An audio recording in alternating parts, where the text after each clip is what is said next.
Pradana hai, Gopal Bhatta Pradana hai. Jaya Radha Ramana Radha Ramana Radhe.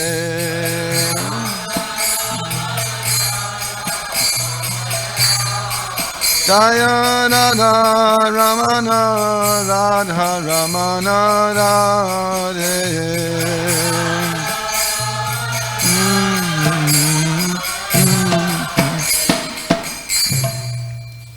Jaya Vishnupad Paramahansa Parivrata Acharya.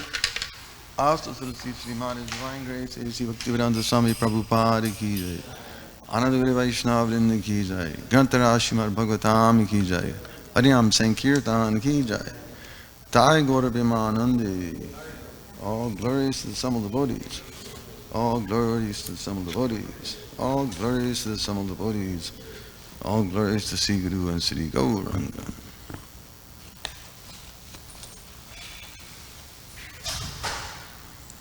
Nama Om Vishnu Padaya Krishna Prasthavadaya Srimati Bhaktivedanta Swami Niti Namane Namaste Saraswati Devi Gauravani Pacharini Vishesha Shunyavadi Paschatari Chatarani. Om Namo Bhagavate Vasudevaya. Om Namo Bhagavate Vasudevaya.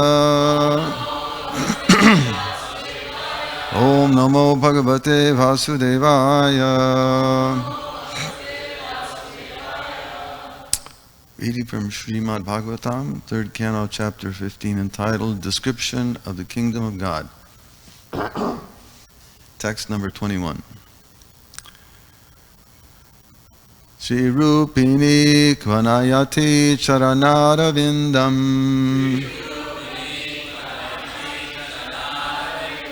Shri Rupini Kvanayati Charanarvindam. Lilam Bhujena Harisadmani Mukta Dosha. Lilam Bhujena Harisadmani Mukta Dosha. Samlakshate Spatika Kudya Upetahimni. Samlakshate Spatika Kudya Upetahimni.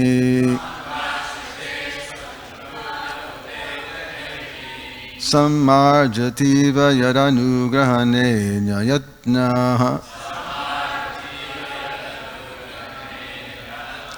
Samarjativa Yadanugrahane Nyayatna.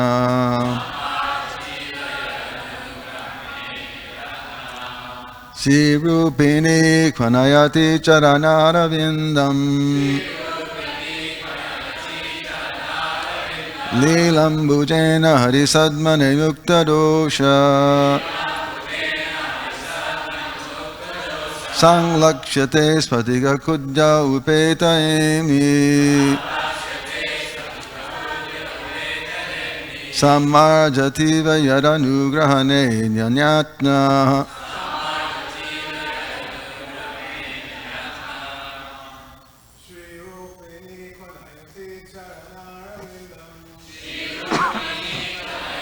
Charanarvindam. Lilam Bhujena Harisadmani Mukta Dosha. Sanglakshate Spatika Kudya Upetahimna. Sammarjativa Yadanugrahane Nyayatna.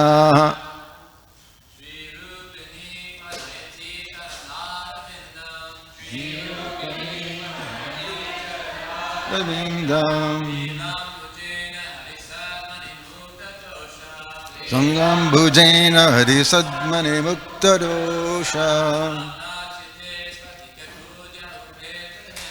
Sanglakshate Spatika Kudya Upetahimni. Sammarjativa Yadanugrahane Nyanyatna.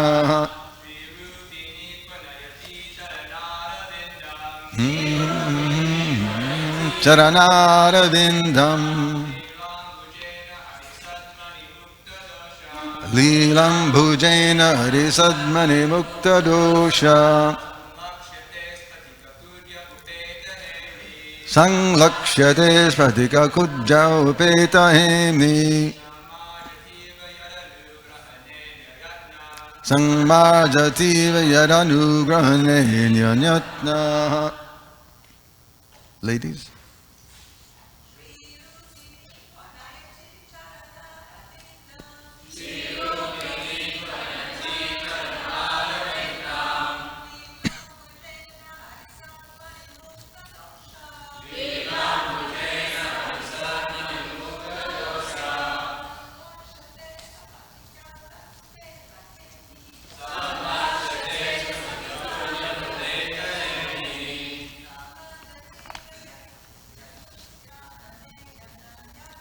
Sangmajati Vayaranugrahane Nyanyatna. Sri Lakshmi, the goddess of fortune. Rupini, assuming a beautiful form. Kvanayati, tinkling. Charana Aravindam, lotus feet. Lila Ambujena, playing with a lotus flower. Hari Sadmani, the house of the Supreme Personality of Godhead.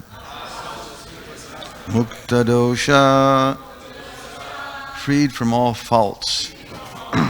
Samlakshyate, becomes visible. Spatika, crystal. Kudye, walls. Upeta, mixed. Hemni, gold. Samarjati, Eva, appearing like a sweeper. Yadanugrahane, to receive her favor. Anya, others. Yatna, very much careful. Translation and purport by His Divine Grace Sri Bhaktivedanta Swami Prabhupada Ki Jai.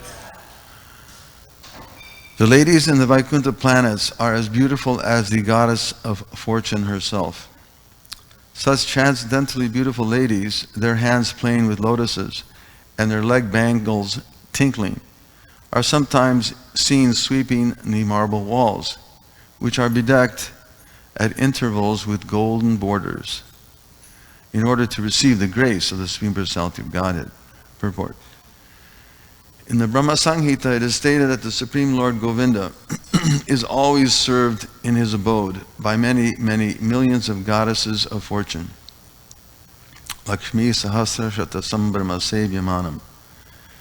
These millions and trillions of goddesses of fortune who reside in the Vaikuntha planets are not exactly consorts of the Supreme Personality of Godhead, but are the wives of the devotees of the Lord, and also engaged in the service of the Supreme Personality of Godhead.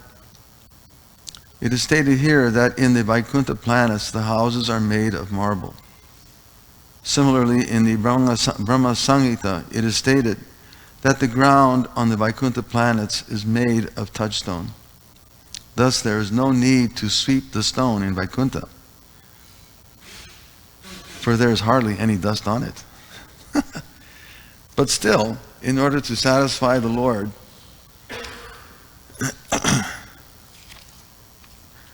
the ladies there always engage in dusting the marble walls. Why? The reason is that they are eager to achieve the grace of the Lord by doing so. It is also stated here that in the Vaikuntha planets, the goddesses of fortune are faultless. Generally, the goddess of fortune does not remain steadily in one place. Her name is Chanchala, which means one who is not steady. We find, therefore, that a man who is very rich may become the poorest of the poor. Another example is Ravana. Ravana took away Lakshmi, Sitaji, to his kingdom, And instead of being happy by the grace of Lakshmi, his family and his kingdom were vanquished. Thus, Lakshmi in the house of Ravana is chanchala, or unsteady. Men of Ravana's class want Lakshmi only, without her husband, Narayan. Therefore, they become unsteady due to Lakshmi ji. Materialistic persons find fault on the part of Lakshmi, but in Vaikuntha, Lakshmi ji is fixed in the service of the Lord. In spite of her being the goddess of fortune, she cannot be happy without the grace of the Lord. Even the goddess of fortune needs the Lord's grace in order to be happy. Yet in the material world, even Brahma, the highest created being, seeks the favor of Lakshmi for happiness. Om Jnana-timirandasya Gyananjana Shalakaya Chakshurmilitam Jena Tasmai Sri Gurave Namaha. Mukam Karoti Vachalam Pangam Gayate Gurmargiptamande Sigram Tirantaranam Paramananda Madhavam Sri Chaitanya Ishvaram.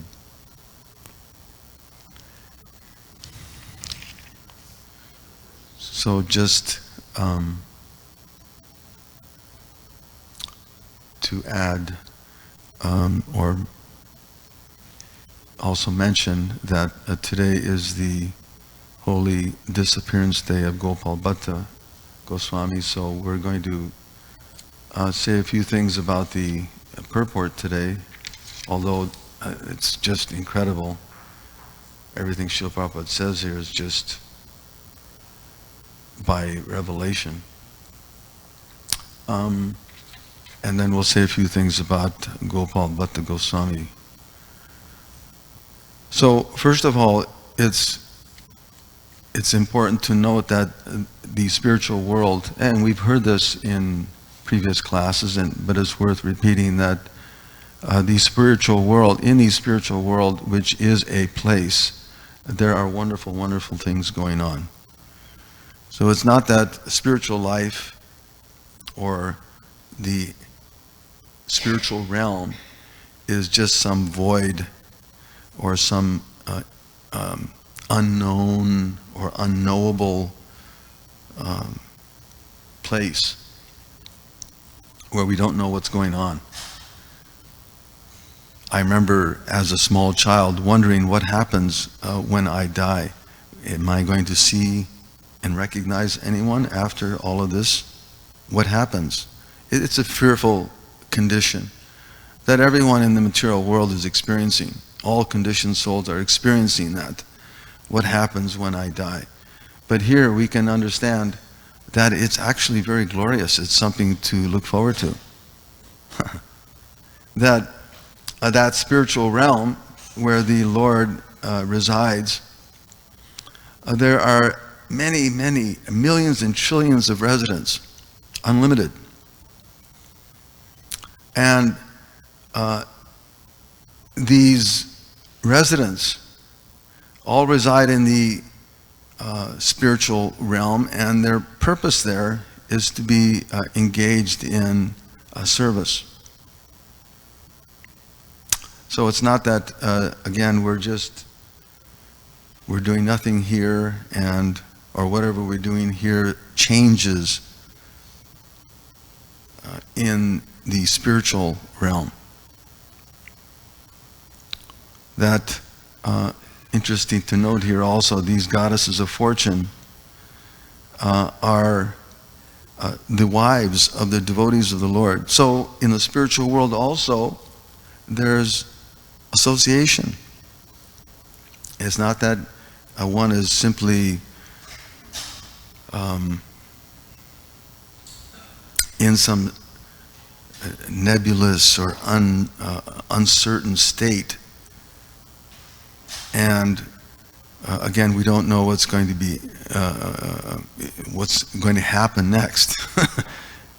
But here, it's so nicely described, Srila Prabhupada points out, that all of the residents there, they're devotees of the personality of Godhead.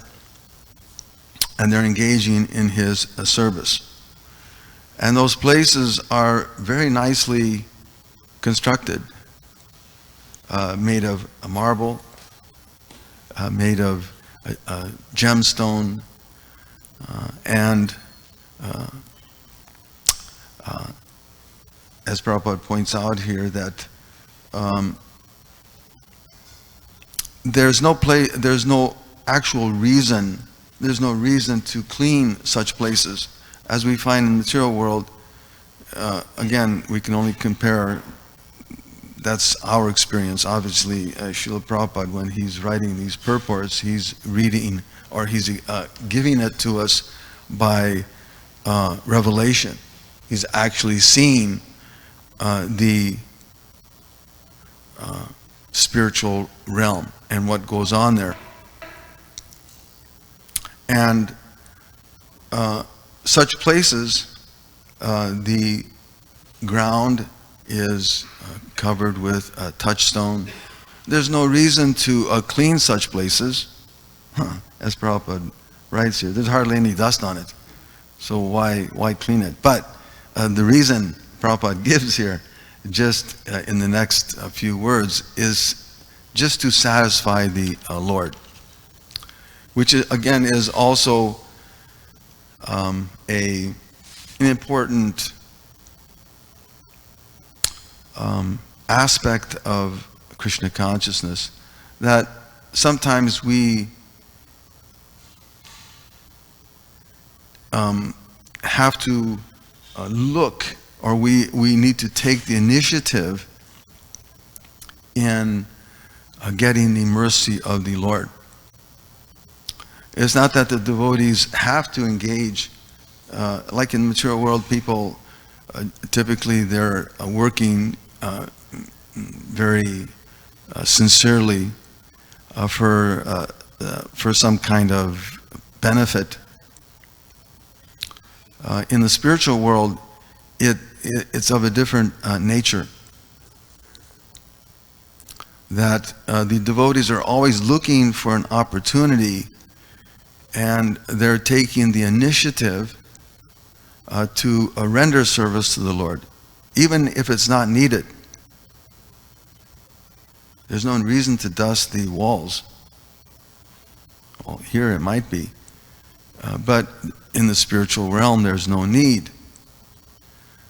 But simply to satisfy the Lord and to gain His grace, one is willing to do that. Just like, again, in devotional life, we don't really, sometimes one doesn't really have to do anything, but in order to gain the grace of the spiritual master, gain the grace of the Vaishnavas, gain the grace of the Supreme Lord, one has to take the initiative to be engaged in some kind of work.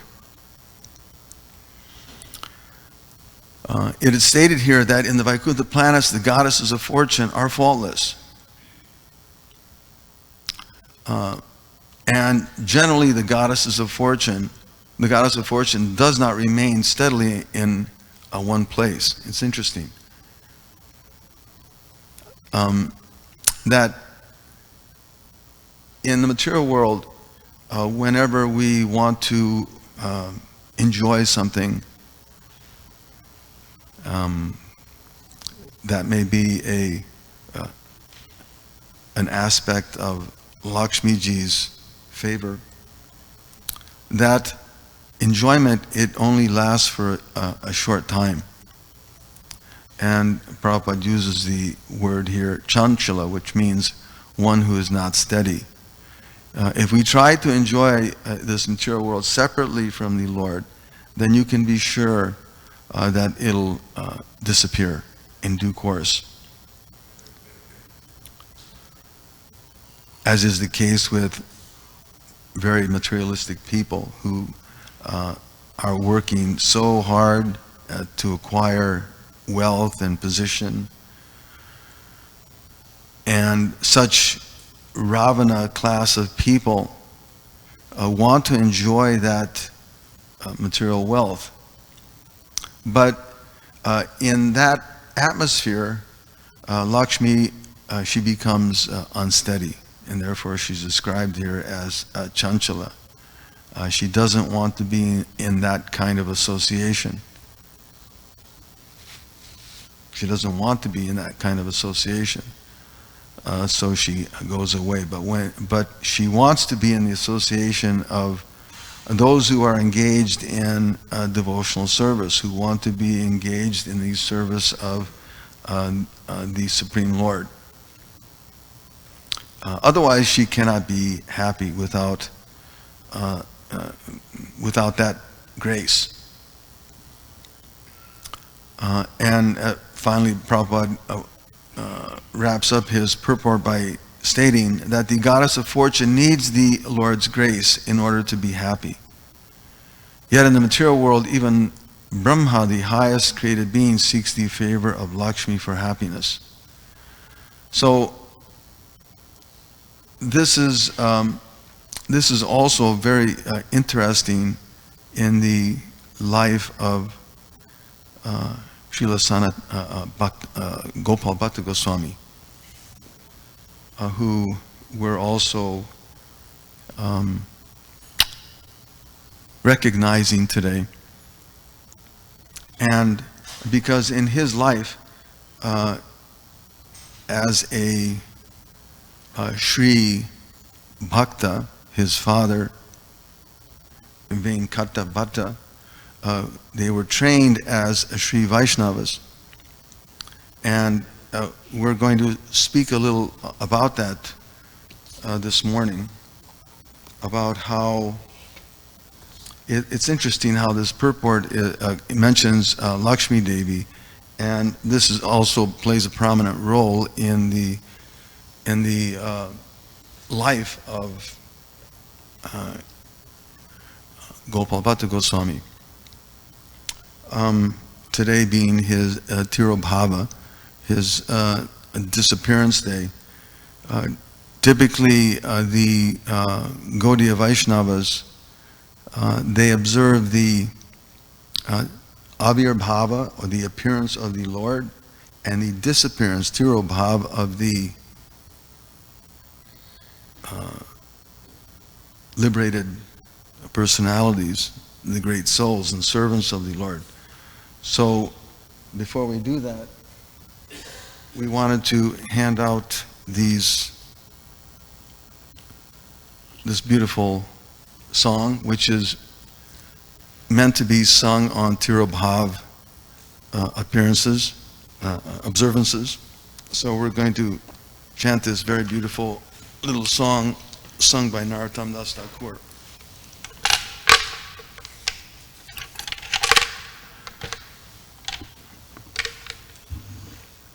Some may know it by heart, which is fine, if you can follow.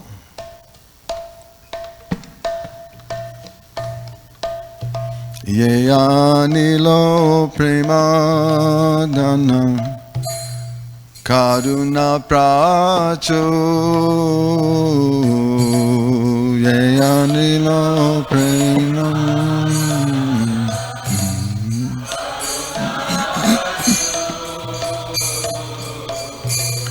Ye anilo premadhanam karuna prachu.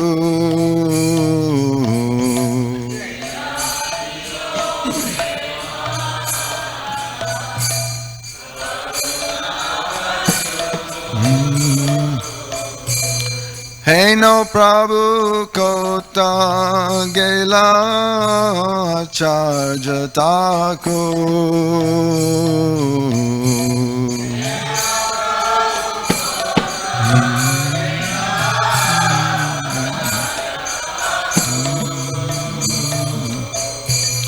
Hey no Prabhu kota gela charja taku.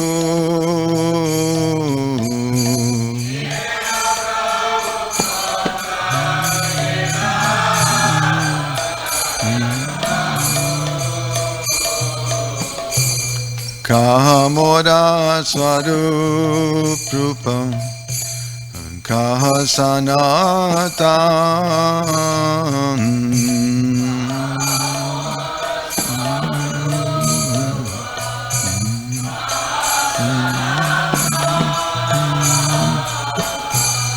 Kaha mora swarup rupam Kaha sanatan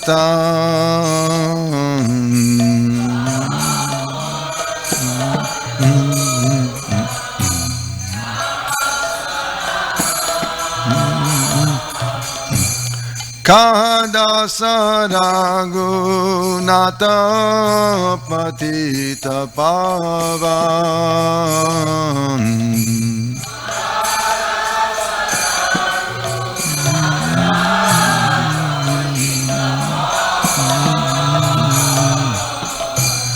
Kaha dasa raghunata patita pavan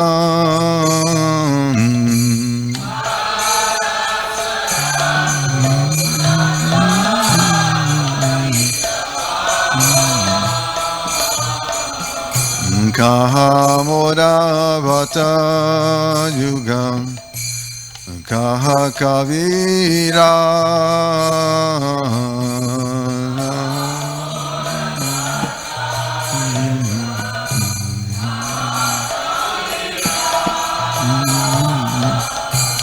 Kaha moda bhata yugam Kaha kavira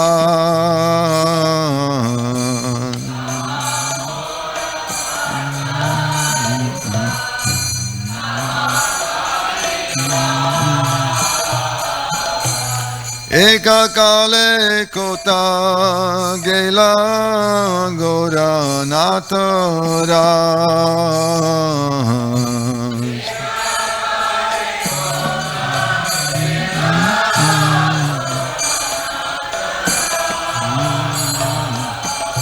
Eka kale kota gela gora natara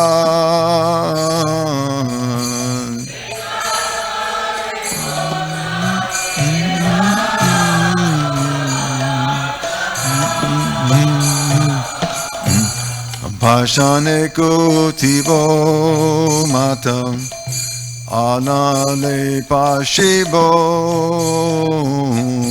Anale pashibo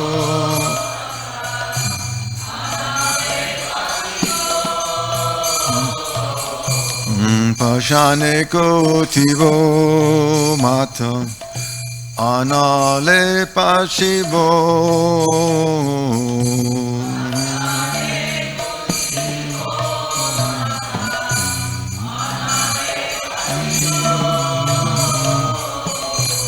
Goranga gonera nede kota gele pavo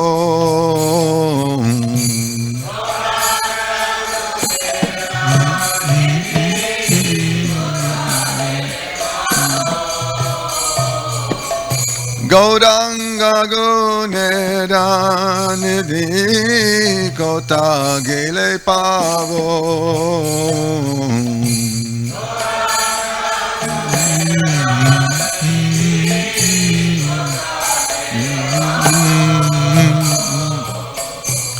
Se sabasangira sange ye koi lovila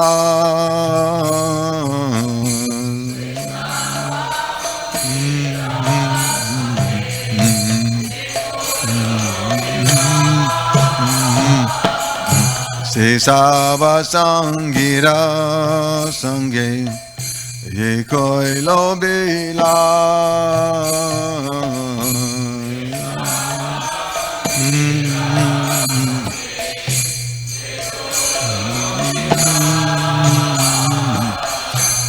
Se zangana paya kande nado tamada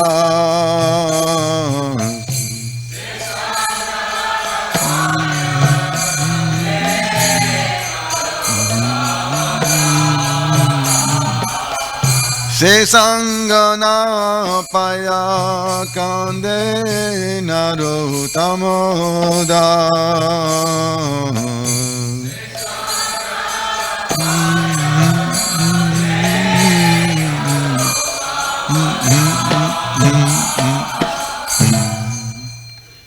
That personality who delivered the treasure of Prema Bhakti, who was so intense with compassion, where is such a personality to be found as Sri Acharya Thakur Srinivasacharya? Where are these saviors of the fallen souls? Where is my Srup Damodar? And where are Rupa Goswami and Sanatan Goswami? Where is Raghunath Das to be found? Where are my Raghunath Bhatta and Gopal Bhatta Goswamis? Where am I to find Sri Krishna Das Kaviraj now? All at once they have gone to join Lord Gauranga, the great dancer. To reach such a perfect personality as Lord Chaitanya, I can only break my head against the stone in the anguish of separation. They have all gone off together in their own Leela pastimes. Narottam Das Thakur says, unable to obtain their association, I must simply weep. Shri Gopal Bhatta Goswami Maharaj Ki Jai.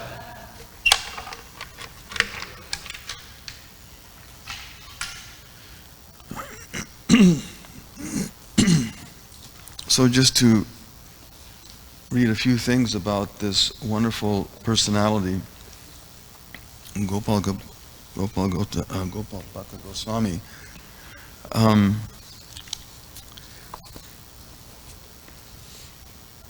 These are some excerpts from Chaitanya Charitamrita, Gaura Ganadesha Dipika, Bhakti Rasamrita Sindhu, and Hari Bhakti Vilas. There's a number of pieces of information about this wonderful personality. So,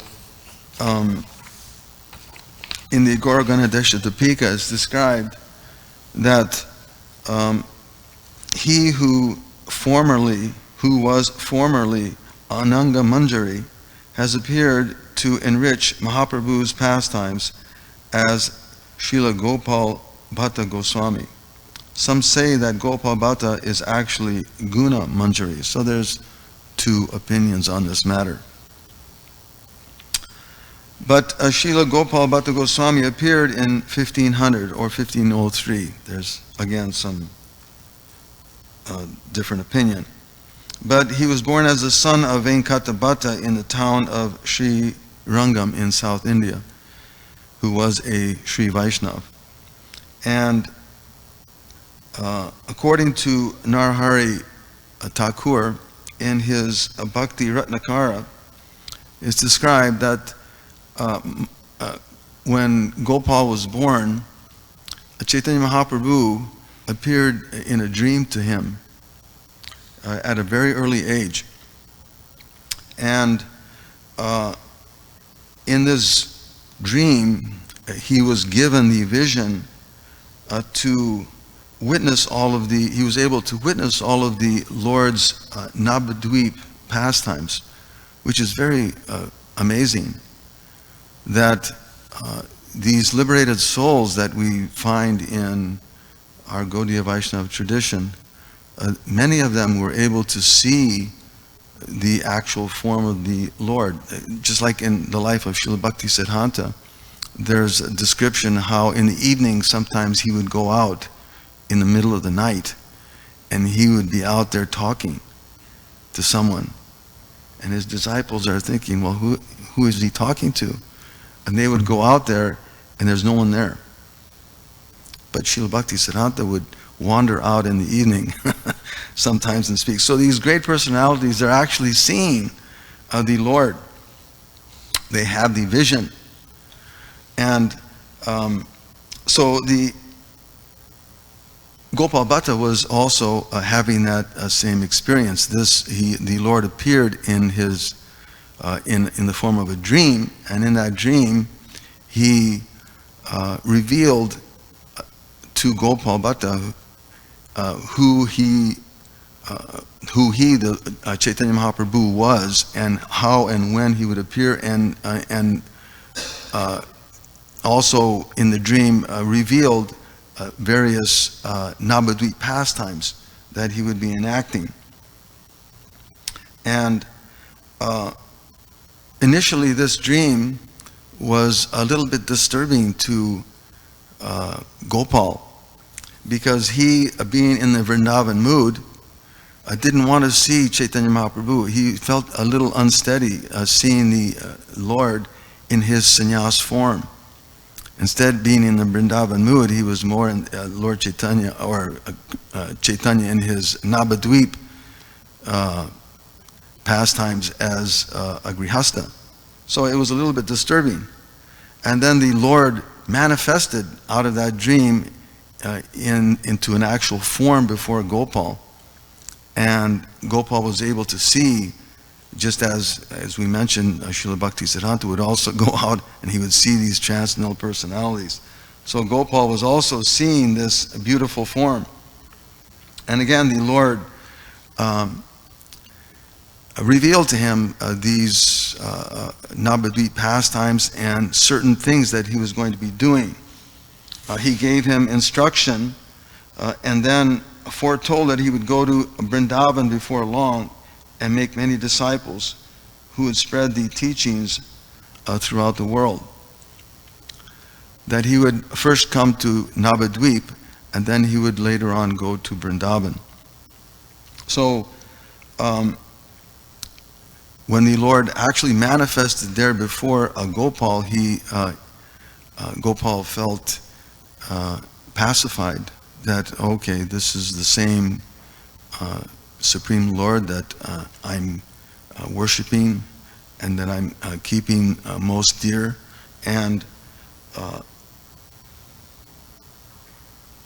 Gopal was pacified. And it's described that Chaitanya Mahaprabhu then embraced him and told him that you should keep all of these revelations to yourself. Don't reveal them. Don't share them. And that at a certain latter time, he would again reveal all of this to all of the Vaishnavas. So, again, this is all described in the Bhakti Ratnakara. So, some years later, in 1510, is described that Mahaprabhu, he made his visit to Srirangam.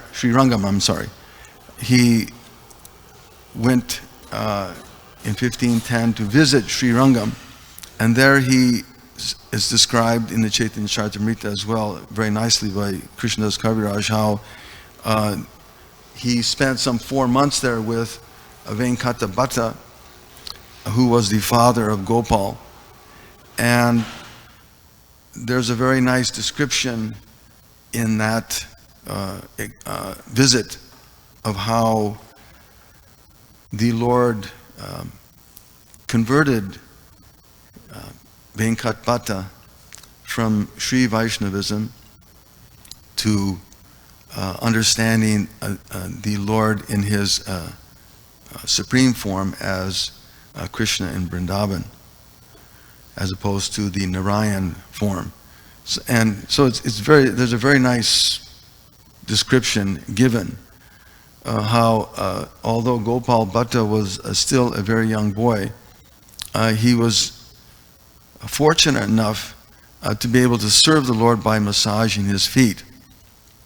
And all the while, the Lord observed that Venkata had an element of pride in his object of worship, believing that his worshipable deity, Lakshmi Narayan, was the supreme worshipable object, and that Narayan was the source of all other incarnations, including Krishna, Rama, Nrsimha, like that.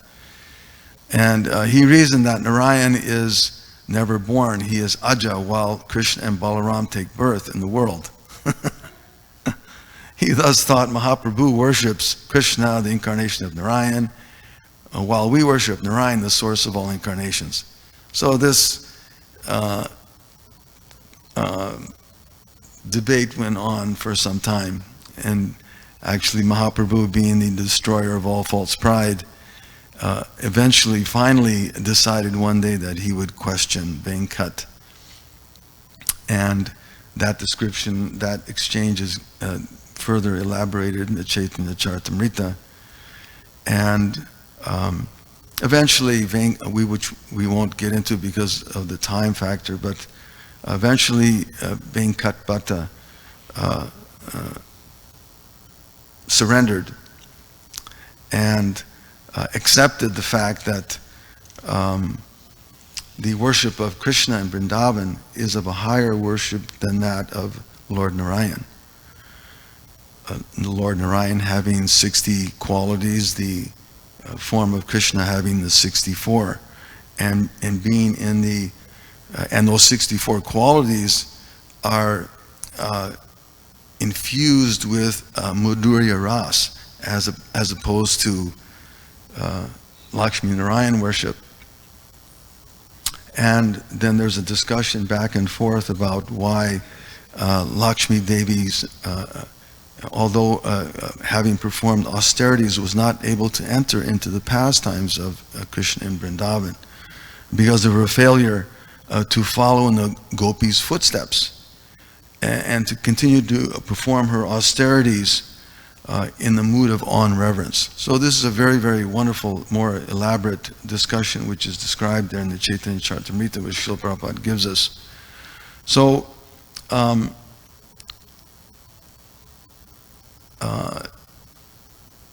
through the power of Chaitanya Mahaprabhu and his merciful association, Venkat and his brother Prabodhananda Saraswati, his son Gopal, and all the other members of the family were inspired to worship the Lord in Vrindavan. And so much so that Gopal's parents were so moved by all of this association that they surrendered themselves, their life and soul, to the feet of Lord Chaitanya. And they ordered their son to go to Vrindavan, and which Gopal did. And when Gopal arrived in Vrindavan, he met Rupa and Sanatan. And when Mahaprabhu heard that Gopal had come to Vrindavan, he ordered that you keep this Gopal and you protect him, engage him, as if he were your younger brother. And so we understand by his association, because Gopal was very learned, we understand that he had been trained in Pancha Ratna and understood all of the many of the rules and regulations which are there in the practice of bhakti yoga, so much so that he eventually helped Sanatana Goswami compile his Hari Bhakti Vilas. Although he compiled it, Sanatan had it published in the name of Gopal Bhatta Goswami. So some very interesting exchanges that went on between the brothers in this way. And although he was very learned, Gopal always kept this mood of meekness and humility, which is important as an example to the Vaishnavas, that one may be very established in devotional life, but that mood of meekness and humility has to be very strong and prominent. In this case, when Krishnadas Kaviraj Goswami approached him for permission to write the Chaitanya Charitamrita, Gopal Bhatta agreed, but only on one condition, that he not mention him in the text. So Krishnadas Kaviraj was surrendered enough, you could say, that on that account he only mentions him very briefly. And as I mentioned earlier, he was very instrumental in the writing of the Hari Bhakti Vilas, preparing these sandarbhas for Jiva Goswami, and he also gave great joy to the community of devotees by writing a commentary on Bilva Mangal Thakur's Krishna Karnamrita.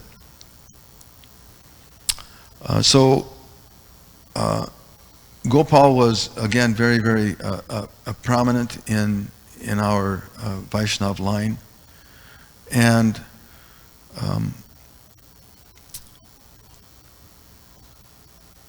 Chaitanya Mahaprabhu was so affectionate to him that he gave him his own belt and a kopan and a wooden seat that he could use or honor in Vrindavan. Actually, if you go to the Radharaman temple now, today, you'll still see that same table in which it's Chaitanya Mahaprabhu's personal table. His kopans are there, and they offer darshan regularly. And so these items, again, they're still worshipped in Radharaman temple by the current sevakas. When Gopal Bhatta Goswami was visiting pilgrimage centers in northern India, he was residing in Vrindavan, but as he was traveling in northern India, he went to the Gandaki River to take bath, and there it's described that he was able to acquire some 12 shilas. And he would carry those in a cloth wherever he would travel and daily do his worship. But as he was doing his worship and having these shilas, he always had a mind that I would like to worship a deity form. And so some very nice Sati, it's called, a very nice business gentleman, happened to meet Gopal one day. And he was so impressed by Gopal's worship that he wanted to do something for him. So what did he do? He bought all kinds of cloth and items of worship for a deity. But Gopal didn't have any deities, so he said, no, I can't accept this. You should use it for something else. But Sati, he said, no, I insist, you keep this. So he kept it, and then the next night, Gopal had a dream that, again, this opportunity for wanting a deity form that he could worship. The next day, when he opened up his cloth, he discovered that one of his shilas, the Damodar Shila, had manifested as Radharaman, the pleaser of Radharani. And he was alone, just the Krishna deity. And that deity, again, is worshipped to this day in the temple of Radharaman, with Radharani next to him, and she's there represented by a crown. And there's a very wonderful festival that happens in May, if you ever get a chance to go there. I've been there for it, in which they have a bathing of the deity, and it's done in public. And people just crowd in like crazy. This temple, again, is very prominent, and Srila Prabhupada describes in various locations how ISKCON should follow the standard which was there of the Radharaman temple, and how it's the most elaborate of all the temples in Vrindavan in terms of its worship. So Prabhupada was very keen on the devotees accepting their process, their methods. And so they had this beautiful, beautiful festival after they, as the deity is being bathed in public. This is the only time they do it. They take the water and they have some ceiling fans, and the fans are flying all over, and they throw out the water, and people are just covered with this bathing water of the deity. It's just such an ecstatic event. You can go there every morning at 4:30 a.m. for Mangal Arti, and it's such a beautiful, beautiful experience. And if you're fortunate enough, you can get some remnant from the deity. And actually, I got one jewel from the deities, and a little piece of his kopan. So it's such a blissful experience that this beautiful deity is worshipped so nicely, and it's by the desire of Gopal Bhatta that this whole experience is there, manifested by his desire. Just to wrap up, because we don't have time. There's so many other things that can be said about Gopal, that how he was so learned, and that Mahaprabhu was so moved by his devotion.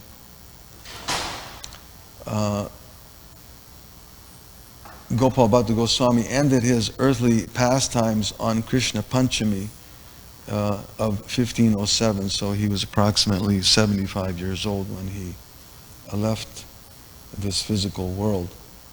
And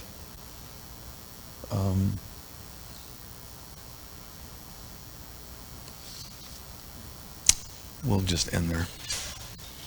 Any questions or comments? Gopal Bhatta Goswami Maharaja Ki Jai.